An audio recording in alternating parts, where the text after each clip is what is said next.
अभी मैं सोच में गुम था कि लड़का चाय ले आया। हमारे ख्याल में बंगाल, हुआ वो मगरबी बंगाल हो या मशरकी बंगाल, चाय बकसरत पी जाती है। इसकी वजह यह है कि बंगाल में मलेरिया आम है और मलेरिया का तोड़ चाय है। मेरे पूछने से पहले ही लड़के ने बता दिया कि वो नौजवान इससे मेरे बारे में पूछ रहा था। ये सुनकर गुरंगू ने एक मोटी सी गाली दी कि ये साला पुलिस का मुखबर हर नए चेहरे को ताड़ता है, बिजनेस चौपट करने पर तुला है। मैंने वहाँ ज्यादा देर बैठना मुनासिब नहीं समझा और दुकान से बाहर निकल आया। बाहर आकर मैं नदी की तरफ जा रहा था कि फिर एक बार चौंक गया। एक कद आवर शख्स बड़े गौर से मुझे देख रहा था। इसे यूं अपनी जानब देखते पाकर मेरे दिल में खौफ सा महसूस हुआ। कुछ भी हो, मैं दुश्मन की सरजमीन पर था, एक अजीब अंदाज में था, इसलिए मैंने कदम तेज कर दिए। कुछ आगे बढ़ा था कि एहसास हुआ जैसे वो अकेला नहीं है, इसके साथ एक और आदमी भी है। ये मेरे लिए और भी परेशानी का बायस था। मैं तेज तेज कदमों से आगे बढ़ने लगा। कनखियों से देखा तो इनके कदम भी तेज हो गए थे। मेरे और इनके दरमियान फासला कट रहा था। मेरी सांसें बेतरतीब होने लगी, दिल की धड़कन तेज हो गई, जिस्म में एक सर्द सी लहर दौड़ने का एहसास हुआ। मैंने चश्म तस्वर में आइंदा पेश आने वाले वाकयात को देखा। यकीनन ये दोनों रहजन हैं। अगर इन दोनों ने बीच सड़क पर बड़े बाजार में मुझे बिछा दिया तो लोग तमाशा बना लेंगे। हो सकता है कोई पुलिस वाला पकड़कर थाने ले जाए। और फिर आगे का तस्वर भी लर्जा खेज था। पीठ पर उल्टी सीधी लकीरें डलवाना मेरी कुव्वत बर्दाश्त से बाहर था। तो फिर क्या किया जाए? मैं परेशान होकर सोचने लगा। मुझे पता था यही कहीं अनिल भी होगा। वो दूर से मुझ पर नजर रखे होगा। रेखा ने खसूसी तौर पर इसे हिदायत दे रखी है कि वो मुझे नजरों से ओझल ना होने दे, मगर मेरी डांट की वजह से वो दूर दूर रहता था। फिर भी मैं परेशान हो गया था। वो आदमी जिस तरह पीछा कर रहा है ये खतरे की निशानी है। मैं इसी जगह खड़ा हो गया ताकि जो होना है हो जाए। वो शख्स करीब आ गया।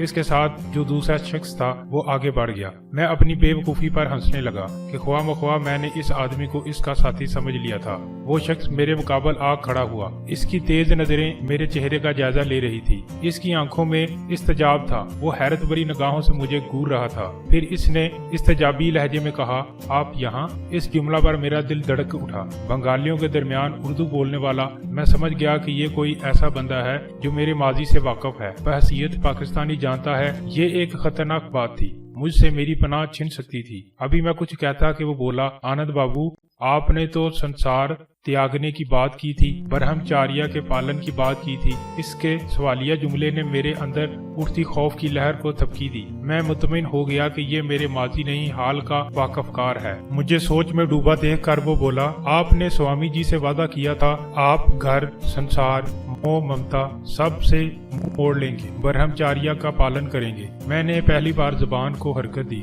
शायद तुम्हें इल्म नहीं, मैं मरते मरते बचा हूँ। तभी किसी जिन की तरह अनिल नमूदार हुआ। शायद वो शुरू से ताकत में था मगर सामने नहीं आया था। अब इसने मदाखल करना जरूरी समझा तो वो तेज तेज कदमों से आगे आया और इस शख्स से बोला, की बिपार, क्या बात है?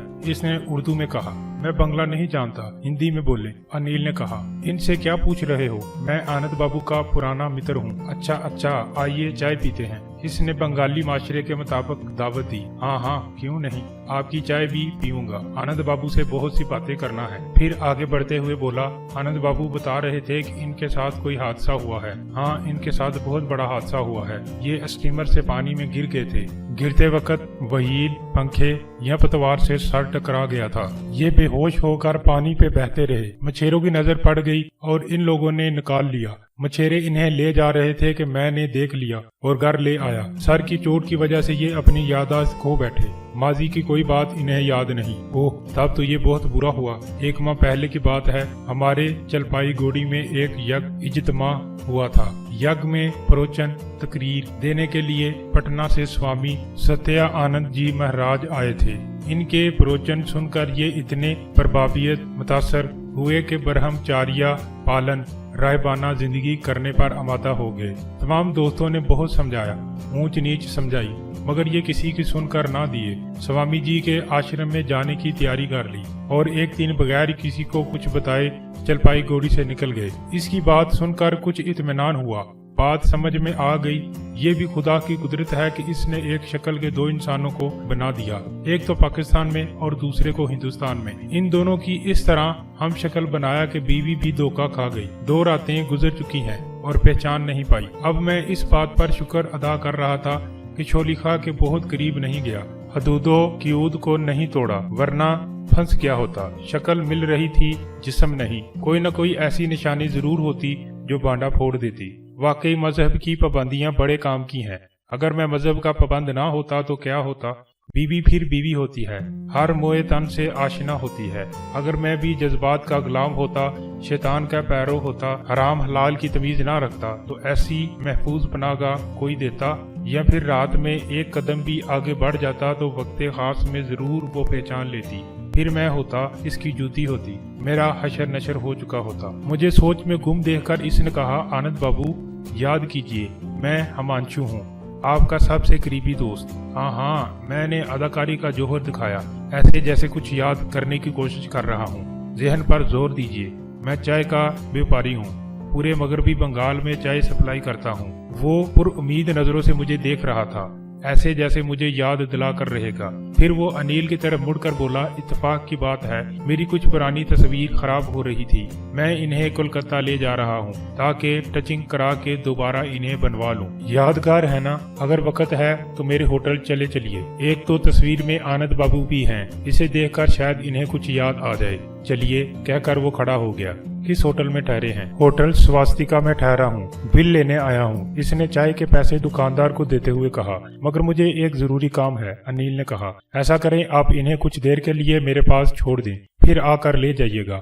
हाँ, ये सही है, अनिल ने मुस्कुरा कर कहा और हाथ मिलाकर वापस हो गया। मैं इस शख्स के साथ कदम मिलाकर चल पड़ा। इस वक्त मैं सोच रहा था, कहीं ये भी यहाँ की CID की चाल ना हो, ये शख्स महकमा खुफिया का एहलकार ना हो, मुझे फंसा कर ले जा रहा हो। ये ख्याल दहला देने वाला था, मगर अब तो ओखल में सर दे ही दिया था, इसलिए इसके साथ चलता रहा। कुछ दूर चलने के बाद होटल स्वास्तिका का बोर्ड नजर आ गया।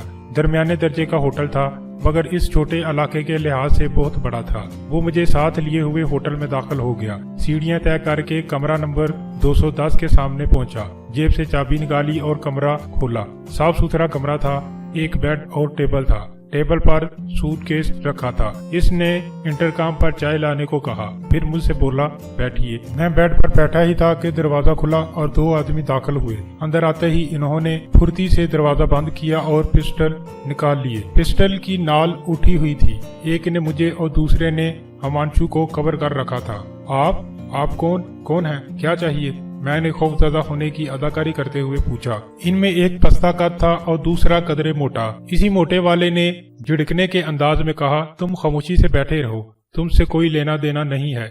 हाँ, अगर हीरो बनने की कोशिश की तो बात दीगर है, गोली अंदर दम बाहर होगा। फिर आपने मुझ पर पिस्तौल क्यों तान रखा है? मुझे तो जाने दे, मैं वादा करता हूँ अब कभी इनके रूम में नहीं आऊंगा। मैंने इस अंदाज में कहा जैसे अब रो दूंगा। दरअसल मैं ये पोज कराना चाहता था कि मैं एक बेजरर शख्स हूँ। कहा ना, खामोशी से बैठे रहो, वरना नतीजे के जिम्मेदार तुम खुद होगे।